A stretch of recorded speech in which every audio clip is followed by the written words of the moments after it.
नमस्कार दोस्तों, फिर आपका स्वागत है पाठक एग्रो जेड फाउंडेशन में। जैसा कि आपको पता है, अपने पिछले लेक्चर में सिंचाई के स्रोत हो गए थे। अब अपन बात करते हैं सिंचाई की विधियों की। सिंचाई की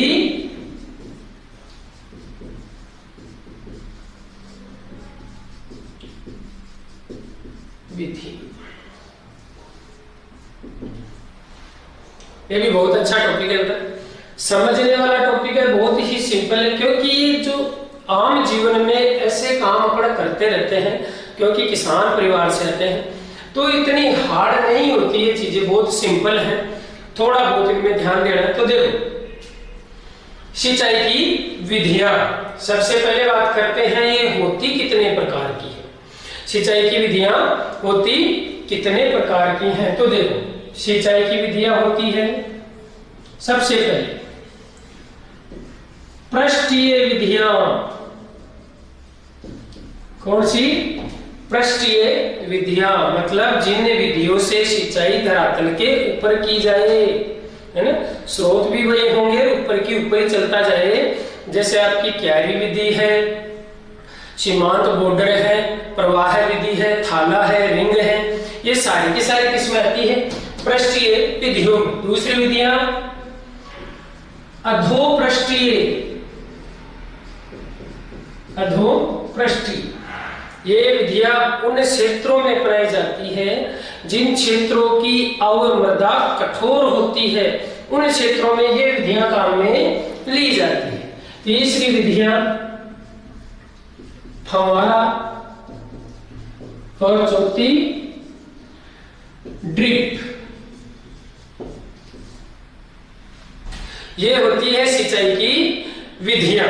देखो, अब सबसे पहले सिंचाई की विधियां पृष्ठीय विधि, अधोपृष्ठीय विधि, फव्वारा विधि और ड्रिप विधि। अब बात करते हैं अपन लोग पृष्ठीय विधियों की। सबसे पहले इन विधियों की पृष्ठीय, इन विधियों की अपन बाद में बात करते हैं, तो इनको एक बार हटा देते हैं। कौन सी विधि ले आते हैं? पृष्ठीय। ये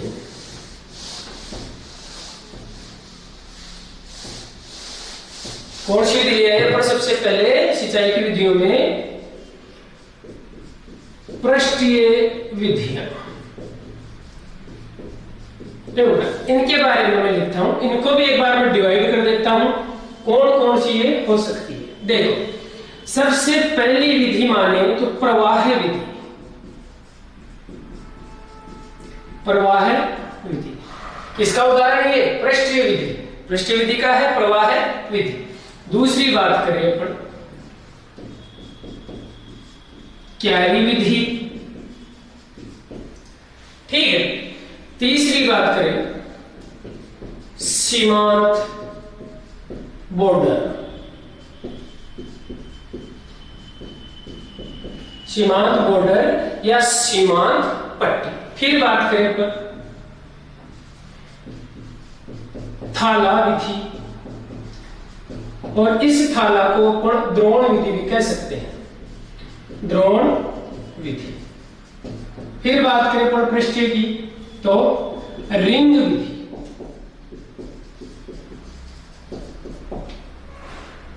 कौन कौन सी पृष्ठीय विधियों की?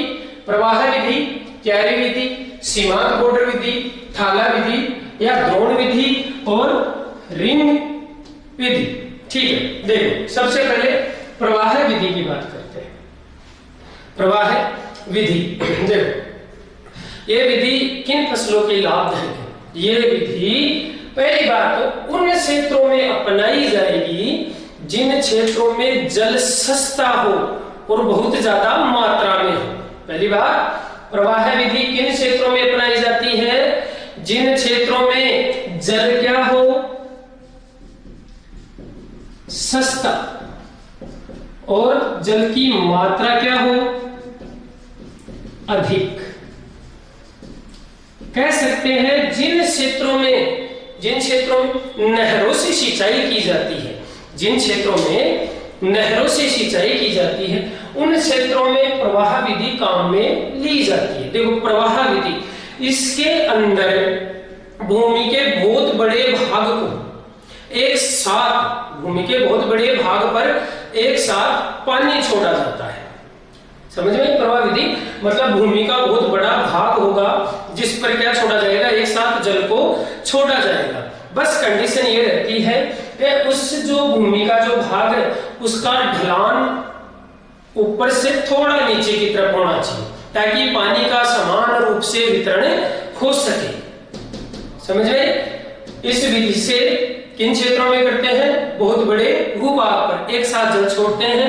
और ये विधि कारगर कहाँ होती है? भूमि के ढलान पर, मतलब ऊपर से थोड़ा नीचे की तरफ जल होना चाहिए ताकि ऊपर जल छोड़ा जाए तो समान रूप से वितरण हो जाए। मुख्य रूप से इस विधि से जो जल दिया जाता है वो धान फसल में सर्वाधिक दिया जाता है। किन कौन सी फसल में?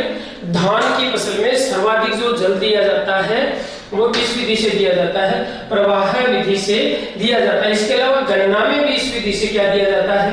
जल दिया जाता है, क्योंकि ये दोनों ही जो फसलें हैं इनको जलमान की बहुत ज्यादा क्या होती है? आवश्यकता होती है। धान को अगर मानते हैं तो 900 से 2500 ml और जबकि गन्ने की मानते हैं तो 1500 से 2500 ml क्या होती है?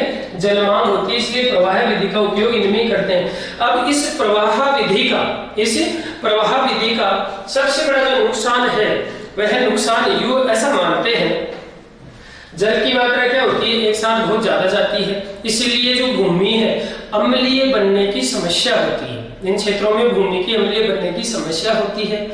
इसके अलावा जो मृदा है उसमें खरपतवार नियंत्रण आसानी से नहीं हो पाता। ज्यादा दिन तक पानी वानी टिका रहता है तो उन क्षेत्रों में बीमारियां फैलने की आशंका रहती है और कीटों का प्रकोप भी ऐसे क्षेत्रों में ज्यादा होता है, क्योंकि पानी क्या है? एक साथ जाएगा, बहुत मात्रा में जाएगा, धीरे धीरे सूखेगा। इस कारण मृदा अम्लीय बनने का खतरा रहता है, दलदली बढ़ जाती है, खरपतवार नियंत्रण में बाधा आती है और जो रोग हैं, कीट हैं वो भी ज्यादा लगते हैं। कीटों का जन्म मतलब कीट भी ज्यादा जन्मते हैं जिनसे मनुष्य में मलेरिया होने का बहुत ही ज्यादा प्रकोप होता है। ये बात हुई प्रवाह विधि की। अब बात करते हैं क्यारी विधि। किसकी? क्यारी। देखो, इस विधि को चौकेबार इस विधि को चौकेबार भी कहा जाता है। खास बात यह है, भारत में सबसे ज्यादा जो प्रचलित विधि है वो क्यारी विधि है। भारत में सबसे ज्यादा जो प्रचलित होगी इसमें भारत में सबसे ज्यादा प्रचलित जो विधि है वो कौन सी है? क्यारी विधि है। भारत में प्रचलित सिंचाई की विधि कौन सी है? क्यारी विधि है। और इसी विधि को क्या कहा जाता है? चौकेबार विधि भी कहा जाता है। मुख्य रूप से अगर बात करते हैं इस विधि की तो इस विधि से गेहूं जो आदि फसलों के अंदर सिंचाई की जाती है। एक बार ये क्वेश्चन पूछ लिया गया था भाई जेड के अंदर, गेहूं फसल के लिए सबसे अच्छी सिंचाई की विधि है तो कौन सी है? क्यारी विधि। और 2017 या 18 के अंदर ये पूछा गया था गेहूं के लिए सबसे अच्छी विधि कौन सी होगी? क्यारी विधि।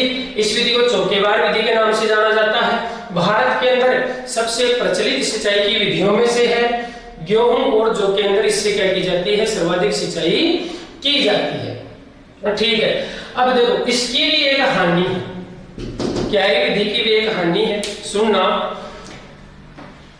क्योंकि क्यारियां बनाने में मृदा का बहुत सारा भूभाग व्यर्थ हो जाता है।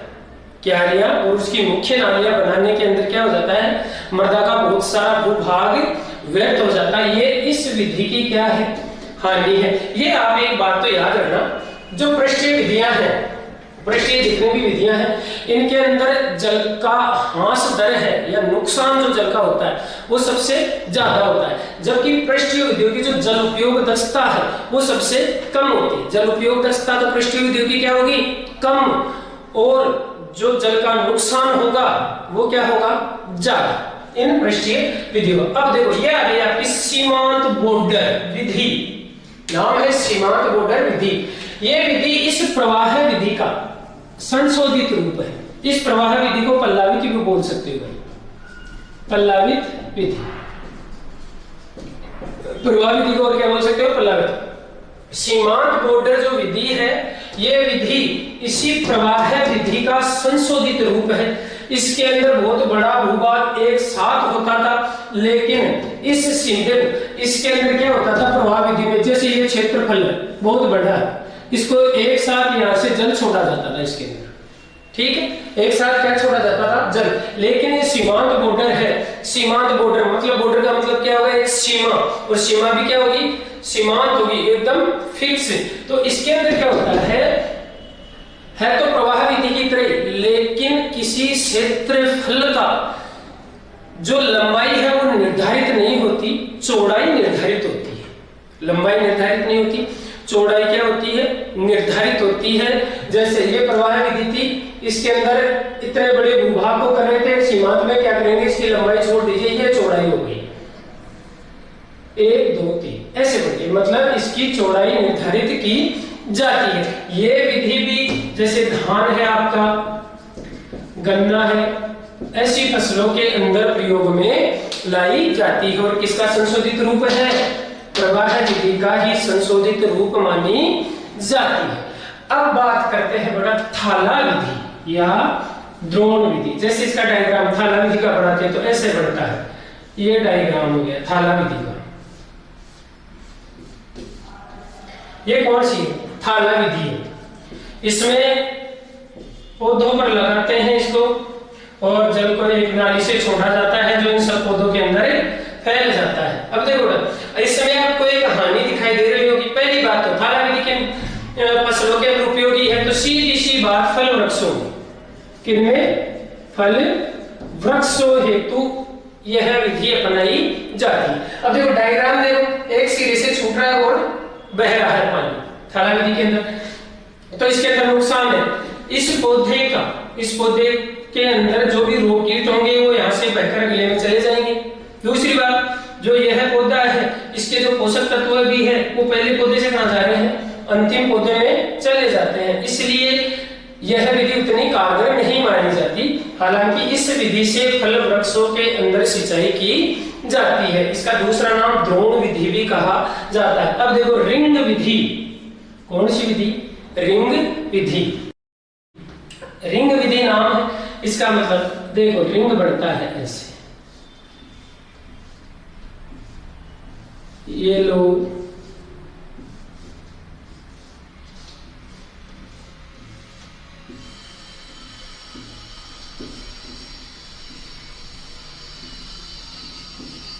यह विधि काम करती है ऐसे, मतलब रिंग की तरह हो गई। सब पौधे अलग अलग लगे हुए हैं और संशोधित रूप किसका है? इसी का। रिंग विधि किसका संशोधित रूप है? थाला विधि का संशोधित रूप है। रिंग विधि से किन फसलों में सिंचाई की जाती है? तो किन में? फल वृक्षों में। इससे भी किसमें की जाएगी? फल वृक्षों के अंदर सिंचाई की जाएगी, ठीक है। लेकिन इसका एक फायदा है, इसके अंदर जैसे पोषक तत्व है और रोग कीट बहकर आ रहे थे, इसके अंदर ऐसा सिस्टम नहीं है, क्योंकि इनके अंदर जो नालियां होती हैं इनको आपस में क्या कर दिया जाता है? सिंचाई करने के बाद में बंद कर दिया जाता है। ये जो सारी विधियां हुई वो किन विधियों की ही? पृष्ठीय विधियों की। पृष्ठीय विधियों में रिंग विधि थाला विधि का संशोधित रूप है। फल वृक्षों में इसके द्वारा सिंचाई की जाती है। थाला विधि कह लो, ऐसे द्रोण विधि कह लो, ये भी फल वृक्षों में पढ़ाई जाती है। अच्छी भी मानते हैं, लेकिन इसकी एक हानि है। पहले जो पौधे के पोषक तत्व हैं या जो कीट जो रोग हैं या जो खाद उर्वरक हैं वो बहकर अंतिम पौधे में चले जाते हैं। सीमांत बॉर्डर विधि मतलब प्रवाह विधि का संशोधित रूप है। इसके अंदर लंबाई निर्धारित नहीं होती, चौड़ाई को निर्धारित रखा जाता है और बड़े क्षेत्रफल को एक साथ पानी छोड़ा जाता है। क्यारी विधि भारत में सबसे प्रचलित विधि है। क्यारी विधि और गेहूं व जौ के लिए सबसे अच्छी विधि मानी गई है। क्यारी विधि की सबसे बड़ी एक कमी है, इसकी ये कमी है कि क्यारियां बनाने के अंदर भूमि का बहुत बड़ा क्षेत्रफल क्या हो जाता है? भूभाग खराब हो जाता है। प्रवाह विधि इसके अंदर बड़े क्षेत्रफल में एक साथ पानी छोड़ा जाता है और पानी जो क्षेत्रफल होता है उसका जो ऊंचाई है या जो ढलान है उस पर निर्भर करता है, ताकि पानी का एक समान वितरण हो सके। प्रवाह विधि या सीमांत बॉर्डर विधि उन क्षेत्रों में अपनाई जाती है जिन क्षेत्रों के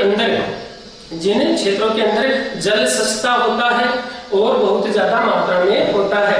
प्रवाह विधि का नुकसान है इसके अंदर ये धान और गन्ने में अपनाई जाती है, लेकिन ज्यादा पानी जमा होने से भूमि अम्लीय होने का डर लगता है। जो उर्वरक है या जो खाद है वो इस तरह नीचे के भागों में चले जाते हैं।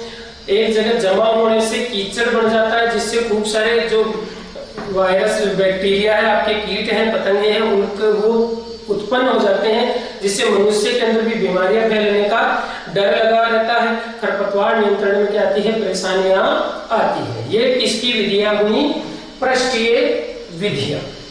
इसके बाद में पढ़ने दूसरी विधि पढ़ी थी अधोपृष्ठीय। कौन सी विधि पढ़ी थी, अधोपृष्ठीय। अब उनकी तरफ चलते हैं।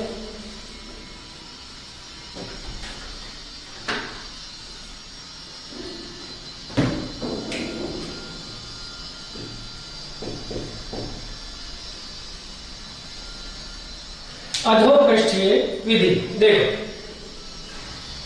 अपने कहा इस विधि से जो सिंचाई होगी, इसमें कोई ज्यादा बड़ा नहीं है, ये मान के चलो। जो अधोपृष्ठीय विधियां हैं, इस विधि से उन्हीं ही क्षेत्रों में सिंचाई की जाती है जिन क्षेत्रों की अवमृदा क्या होती है, कठोर होती है। कठोर होती है, जिन क्षेत्रों की अवमृदा क्या होती है, कठोर होती है, उन क्षेत्रों में जो सिंचाई की जाएगी वो अधोपृष्ठीय विधि से की जाएगी। ये कौन सी विधि से, अधोपृष्ठीय विधि से की जाएगी। इसके लिए अपने जो मृदा है उसके नीचे छिद्रयुक्त पाइप दबाकर, अपने नाम सुना होगा, मटके में पानी डालकर, ऐसी भी कुछ विधियां हैं। वो विधियां इसके अंदर चलती हैं, क्योंकि वहां की अवमृदा क्या होती है, कठोर होती है। इसलिए ऊपर सिंचाई करने पर जल बहकर नीचे के भागों में नहीं जाता, ऊपर से ही बाहर चला जाता है। इसलिए ऐसे क्षेत्रों में अधोपृष्ठीय काम में ली जाती है जिन क्षेत्रों की अवमृदा क्या होती है, कठोर होती है। अब आगे चलते हैं अगली विधि के लिए, और ये विधि आपके लिए दोनों ही विधियां लाभदायक है। देखो, सबसे पहली विधि है ड्रिप विधि।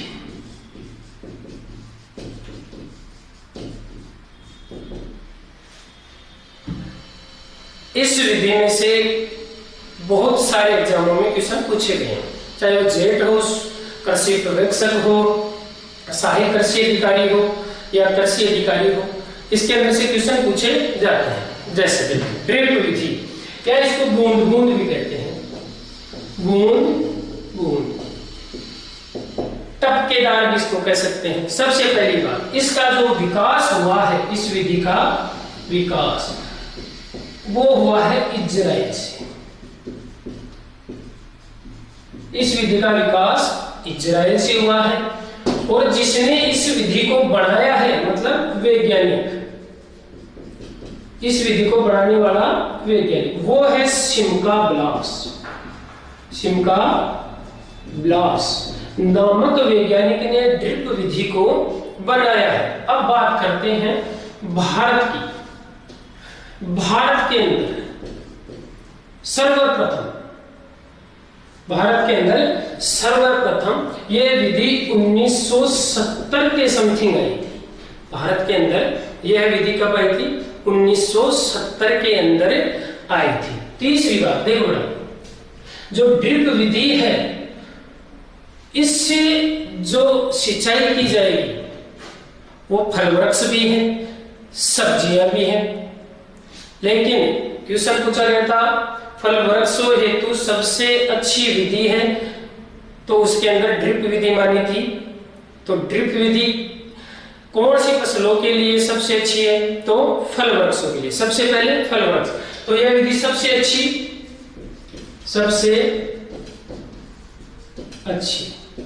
किसके लिए, फल वृक्षों के लिए। सबसे पहले किसके लिए, फल वृक्षों के लिए। उसके बाद में सब्जियों में, और सब्जियों में भी मुख्यतः गोभी वर्गीय, जबकि फल वृक्षों में जैसे आपका केला, पपीता, इनके लिए अच्छी मानते हैं। केले और पपीते के लिए बढ़िया है, और वैसे सभी में कर सकते हैं शिवानी, केले और पपीते के लिए अच्छी मानते हैं। सब्जियों में भी सभी के लिए अच्छे मानते हैं, लेकिन मुख्य रूप से जैसे गोभी वर्गीय है, टमाटर, मिर्च, तरबूज, इनके लिए भी क्या मानी जाती है, अच्छी मानी जाती है। लेकिन सबसे अच्छी इनके लिए है फल वृक्षों के लिए, पहला फल वृक्षों के, दूसरी सब्जियों के लिए। अब इसके अलावा आगे की अगर अपन बात करें तो देखो, जो ड्रिप विधि है, जो ड्रिप विधि है, इससे पानी की बचत लगभग 50 से 70% होती है। ड्रिप विधि से पानी की बचत कितनी होगी, 50 से लेकर 70% होती है। नेक्स्ट बात, इसकी अगर जल उपयोग दक्षता, उपयोग दक्षता की बात की जाए, ड्रिप की जल उपयोग दक्षता की बात की जाए तो लगभग 90 से 95% होती है। ड्रिप की जल उपयोग दक्षता कितनी होती है, 90 से लेकर 95% मानी जाती है। ड्रिप का जो हृदय होगा, ड्रिप का हृदय, वो कहा जाता है इमीटर। इमीटर या ड्रिपर भी आप बोल सकते हो। इमीटर या ड्रिपर को ड्रिप विधि का हृदय कहा जाता है, और यह ड्रिपर 1 घंटे में 1 से लेकर 4 लीटर जल निकालता है प्रत्येक घंटे। यह ड्रिपर 1 घंटे में कितना जल निकालेगा, 1 से लेकर 4 लीटर जल 1 घंटे में निकालता है। अगर पाइप के प्रेशर की अपन बात करते हैं, पाइप दबाव, पाइप प्रेशर, तो इसका 1 से लेकर 1.5 किलोग्राम प्रति घन सेंटीमीटर क्या माना जाता है, पाइप का प्रेशर माना जाता है। अब खास बात है, देखो अपने का पानी की बचत 50 से 70% और जल उपयोग दक्षता 90 से 95%। तो सीधी सी बात है, यह विधि उन क्षेत्रों के लिए सबसे अच्छी मानी जाती है जहां का जल क्या हो, लवणीय हो, या जहां की मृदा भी क्या हो, लवणीय हो। उन क्षेत्रों के लिए सबसे अच्छी है, और उन क्षेत्रों के लिए तो ये वरदान साबित हुई है जिन क्षेत्रों में जल की मात्रा बिल्कुल ही क्या होती है, कम होती है। समझ में आई मेरी बात? वे क्षेत्र जहां जल की बिल्कुल मात्रा कम है, उन क्षेत्रों के लिए सबसे अच्छी, या मैं कह सकता हूं उन क्षेत्रों के लिए वरदान है। लेकिन जिन क्षेत्रों की मृदा लवणीय है या जहां का जो जल है वो लवणीय है, उन क्षेत्रों के लिए भी यह बहुत ही अच्छी विधि मानी जाती है। दोबारा रिपीट कर देता हूं, विकास इसका इजराइल से हुआ है, वैज्ञानिक इसको बनाने वाला शिमका ब्लास है। भारत में 1970 के अंदर ये विधि आई। सबसे अच्छी यह विधि फल वृक्षों के लिए है जिनके अंदर केला और पपीता मुख्यतः है। सब्जियों में दूसरे नंबर के लिए, मतलब सब्जियों के लिए बहुत अच्छी है, मुख्यतः गोभी वर्गीय और टमाटर के अंदर। पानी की बचत इस विधि से 50 से 70% होती है। जल उपयोग दक्षता 90 से 95% है। इसका जो हृदय होगा वो इमीटर होगा, और एक इमीटर 1 घंटे में 1 से लेकर 4 लीटर जल को स्त्राव करता है, निकालता है। जो पाइप का इसका प्रेशर होगा वो 1 से लेकर 1.5 किलोग्राम प्रति घन सेंटीमीटर माना जाता है। यह विधि उन क्षेत्रों के लिए सबसे अच्छी मानी जाती है जिन क्षेत्रों के अंदर जल की बिल्कुल ही कमी होती है, और जो लवणीय सारे क्षेत्र होते हैं उनके लिए भी यह विधि क्या मानी जाती है, बहुत ही बढ़िया विधि मानी जाती है। ये हुई आपकी बूंद बूंद विधि। इसके बाद में अपन बात करें अपन बूंद बूंद विधि की, तो राजस्थान के अंदर इस विधि से, राजस्थान में इस विधि से सबसे ज्यादा जयपुर जिले में सिंचाई की जाती है। यूं कह सकते हैं राजस्थान में सबसे ज्यादा बूंद बूंद विधि कहां पर है, ड्रिप कहां पर है, तो कहां पर है, जयपुर के अंदर। आगे चलते हैं, फव्वारा विधि और देख लेते हैं।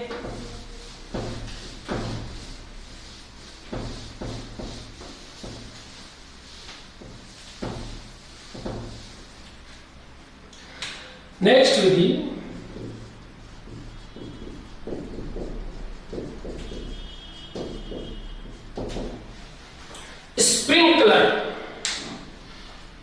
मेथड, फव्वारा विधि। देखो इसकी भी अगर अपन बात करें फव्वारा विधि की, तो इस विधि का जो विकास हुआ है वो भी इजराइल से हुआ है। इस विधि का विकास भी कहां से हुआ है? इजराइल से हुआ है। ठीक है, इसके बाद में बात करते हैं जो पानी की बचत है, पानी की बचत वो 30 से 50% होती है। फव्वारा विधि से पानी की बचत कितनी होगी? 30 से 50% होती है। जो जल उपयोग दक्षता होगी वो 80 से 85% होगी। फव्वारा विधि से जल उपयोग दक्षता कितनी होगी? 80 से 85% होगी। सभी फसलों के अंदर आप फव्वारा विधि से सिंचाई कर सकते हो, लेकिन उन क्षेत्रों के लिए सबसे ज्यादा काम में ली जाती है जो क्षेत्र ऊबड़ खाबड़ होते हैं। इन क्षेत्रों में सबसे ज्यादा उपयोगी किन क्षेत्रों में है? जो ऊबड़ खाबड़ होते हैं। ये क्षेत्र जो ऊबड़ खाबड़ होते हैं उन क्षेत्रों के लिए यह विधि बहुत अच्छी मानी जाती है। उसके बाद में अगर अपन बात करें इस विधि के हृदय की, तो इसका हृदय होता है नोजल। क्या होता है? नोजल। और एक नोजल एक घंटे में 1000 लीटर जल निकालता है। एक नोजल एक घंटे में कितने लीटर जल निकालता है? 1000 लीटर जल निकालता है। अगर बात करें इसकी पाइप की लंबाई की, पाइप की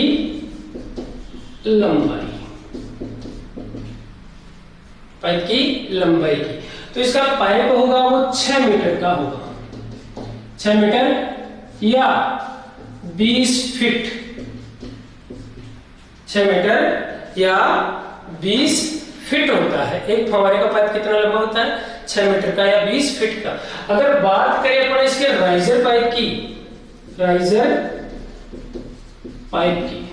देखो राइजर पाइप का मतलब, राइजर पाइप वो होता है जिसके जो अंतिम शिरा होता है उस पर नोजल होती है, नोजल लगी हुई होती है जिस पाइप पर, वो कौन सा होगा?